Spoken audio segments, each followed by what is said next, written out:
Welcome to another edition of the Crotchety Old Men Podcast.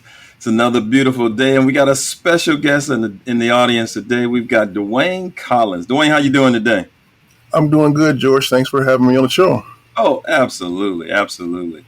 And to our audience out there, we're going to be talking about building a network of professionals, specialized professionals.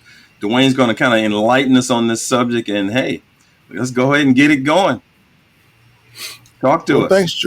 Thanks, George. I think people underestimate how important it is to build a network of specialized professionals.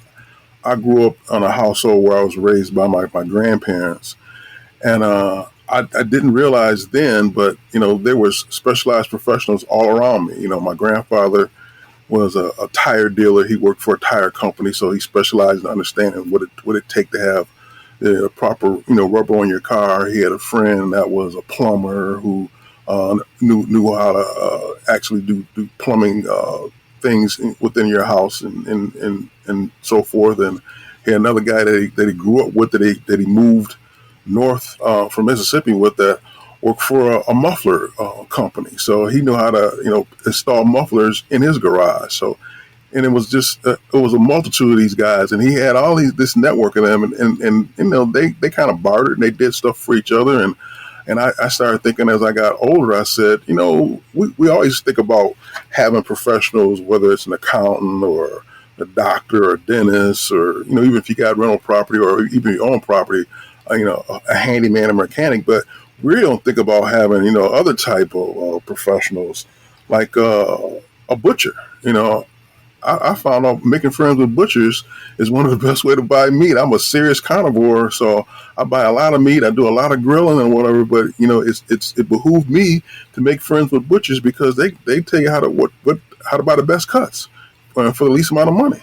Oh, you are absolutely right on. I mean, and I can, and sometimes you do these things unconsciously, but I've always told people, having a barber, or having a mechanic is so important to you because of the fact you want to know them intimately because of the fact that, they touch you in a way that, is going to impact you on a day-to-day basis. I mean, you want to know. I mean, before I cut all my hair off, I knew my barber for, 30 years because of the fact that, he started cutting. When I moved here to Atlanta, met him and stuck right with him. He cut all my kids' hair. And the same thing, goes for, my mechanic. He's been servicing my cars for the last, 12, 15 years. So, like you say, you can walk in, drop your keys off. It's almost like the Cheers thing. You just walk in, they know you by name. That's just so important. Yeah. Personal banker, and in this day and time, I just understood the importance of having a specialized IT guy. Everybody's got computers and networks and different things in their homes.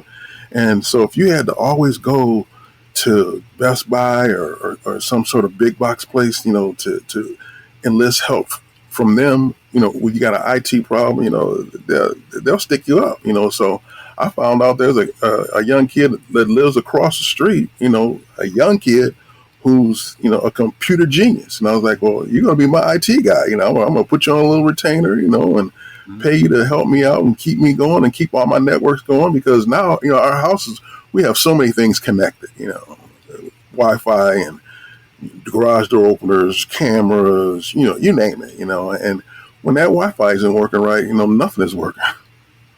No, you're absolutely right. I mean, you've got to have, like you say, professional resources for yourself to keep you going on a day-to-day basis. I can think on and on. Like you say, computer guy. Yeah, I've got a computer guy. It was my son for the longest until he moved to Portland. And I still kind of use him sometimes when, as far as it depends on the time zone. But the guy I play golf with, that's what he does for a living. So, yeah, I can always call him and ask him about some, computer type issues and whatnot. But, yeah, I mean, that's so important because it catches you at the oddest time that something may go down. But, you got to think through these things. Like you said, a banker. Those things are so important that people know you by name and they know who you are because they treat you differently. Absolutely. They do treat you different. And, building those type of relationships, with those professionals is priceless, because to be able to trust somebody, with your hard-earned dollars is something that we all strive for. And I think it's something we all should put more thought into and consider about, building a network and having a group of folks that you can call upon when you need whatever. So let's talk a little, Dwayne. Let's talk about from a financial perspective. Let's talk about some of the benefits of having this network. Can you give me some examples of, maybe how you've saved some money by using one of your professional contacts?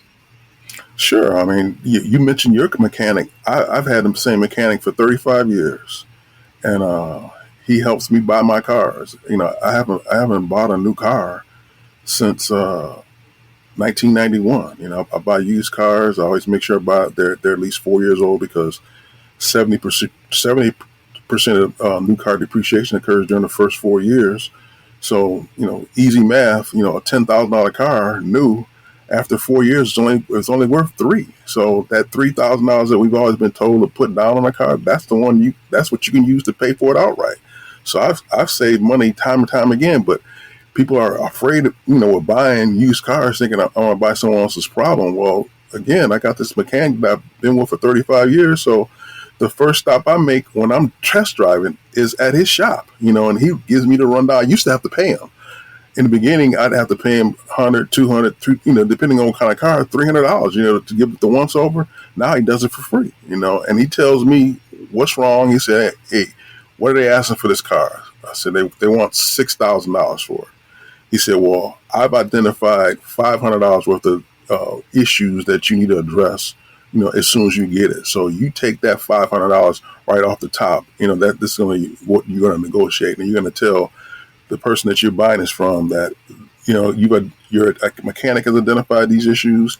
This is what it's going to cost to get them repaired, and make sure that you get that off the top. Of course, they're going to offer this. Well, we can get our mechanic to fix it, but you never want to do that, because if they get their mechanic to fix it, you buy the car from them, something goes wrong with what they supposedly fixed.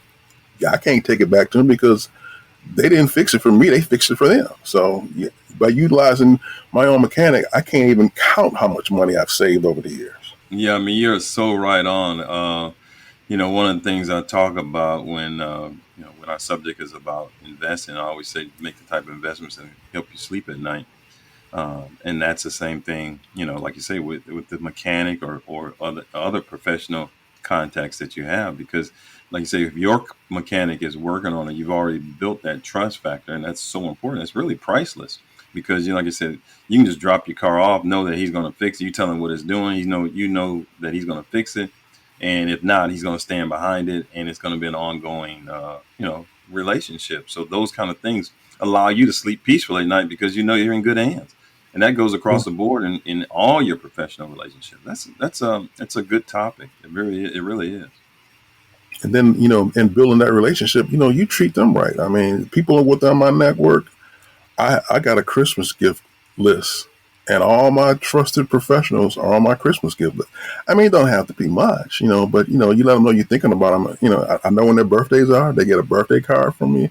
And it's all about building that relationship so you can keep it going, and I stop by and visit them from time to time. I don't want them to think the only time I'm coming to see them is when I need them. It's like, hey, we've got a relationship, so let me sit around and talk about the basketball game last night, or whatever. And it's all about building that relationship. That's funny. It's funny because a funny story came to mind. So it's two mechanics that are at the shop, and one is always out front, and the other one actually does the work. So every Christmas, I would buy them I would drop off 2 bottles of wine, regardless if they were fixing my car or not. They were always on my Christmas list, so I drop off 2 bottles of wine. So I've probably been doing this for 3 or 4 years. So the conversation came up, and the guy that's always out front, he said, "Well, didn't you?" The guy's name is Stan. He said, "Well, Stan doesn't drink." I said, "So what have you been doing with the 2 bottles of wine?" He said, "Oh, I've been keeping both of them." I said, "Well, what does Stan like?" He said he likes candy. I said, "Okay." So the next couple of years, I always buy a bottle of wine and a bag of candy. I'm like, dude, I thought that was so funny. He said, "Well, he doesn't even drink." I was like, wow. but George, it's the thought that counts. Oh yeah. But that's just tickled me. It really did. Yeah. He didn't even want to let you know he didn't drink, huh? He was taking both of those bottles of wine. But yeah, I mean, I can think back on. In fact, when I'll stop by there. His one of his kids plays volleyball, and his son plays basketball. So we're always talking about basketball. And since I'm a basketball coach, I'm always giving him, permit. And I know the coach at the school where his son attends, so I'm always giving him pointers and kind of helping him out. So yeah, he looks for me to, kind of give him that kind of guidance. I always had to look for that conversation. And he always stops what he's doing. He never seems to be real busy. When I come in and we talk, and I'm sure there's other people he's the same way because I've seen him interact with other customers. But here again, you're right. You can't treat it like, you're my mechanic. You got to treat it, he's a friend of mine. And that's kind of how I refer to him. Yeah. Yeah, that's why I'd like to determine as trusted professionals that you built a relationship with. That's great. That's great. All right. So, hey, man, this has been a stimulating conversation. Appreciate it. Appreciate you coming on to the Crotchety Old Men Podcast. Anything else you want to tell our audience before we sign off? No, I appreciate you even giving me the opportunity to share some, few nuggets of information and things that I've come across over the course of my lifetime. And I'm a big proponent of that old saying, a rising tide lifts all boats. So let's all rise together. Hey, that's great. And that's very timely too, because we always give some words of wisdom before we sign off. So I appreciate that. And as we always say on the Crotchety Old Man, if you didn't know, now you know. Take care. Have a great day. Peace. Thank you, young man.